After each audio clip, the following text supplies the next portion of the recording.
Hi everyone, my name is Adarsh and this is my constant velocity lab for Physics 2211. So the table of contents, we start off with the introduction, do the experiment, analyze it, make observations, and then finally end with the conclusion. Introduction. So the purpose of this lab is to examine the motion of an object at constant velocity and compare and analyze the data using Newton's second law. For this, we'll be using Tracker to analyze the video that I recorded on my dorm floor, and then extracting it and understanding it. So specifically for my video, I chose to record myself rolling a stress ball across the floor. Models, so this is the tracker model, and this is the position versus time graph, and we'll go more in depth into this later on and show more models and graphs as well. So some principles that we need to know for this lab include Newton's second law, which is F is equal to ma, and in our example, the object moves with constant velocity, so the net force on it is 0. Constant velocity just means that the velocity doesn't change, and then we also have the momentum principle, which is the change in momentum of an object is equal to net force acting on it. Experiment. So the main physics ideas are constant velocity, which we just said is an object moving at a constant speed in a straight line, and this occurs when there are no unbalanced forces acting on the object. And then we have net force is equal to 0, and the net force always results in 0 when an object is maintaining constant velocity, because the force must cancel out.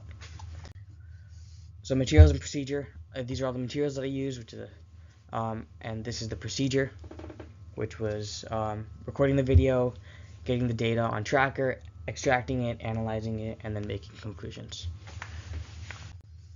So here's the original video demo. It's pretty straightforward, just a ball rolling from left to right. And then here's a Tracker video demo. And so this includes the ball, same video, a little bit slower because you can see all the frames.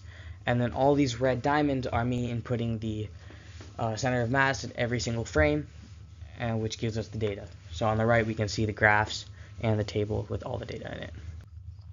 So some assumptions that we are making in this experiment are 0 net force, no air resistance or friction, straight line motion, constant time intervals, and ideal conditions. And then we make these assumptions in our experiment because if not, there'd be a lot of variables to account for, and which would take a lot of time.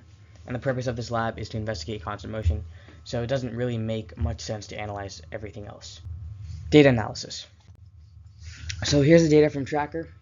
This is the graph, position versus time. We have t, which is seconds, and x, which is the position for the x coordinate, and then on the right is the data for time, x, and y coordinates.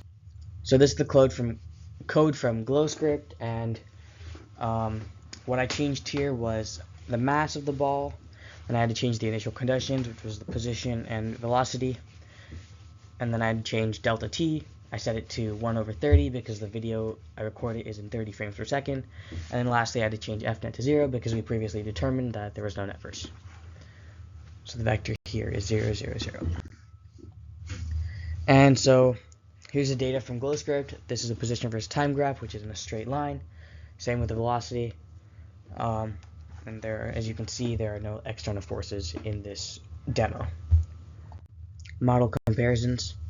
So basically, this is the GlowScript model, and it's showing a simulation of the stress ball, which is the blue sphere, and the origin, which is the yellow, and the green line, which is the trail of motion. The ball's velocity is constant, so the trail is straight, and so it's pretty simple.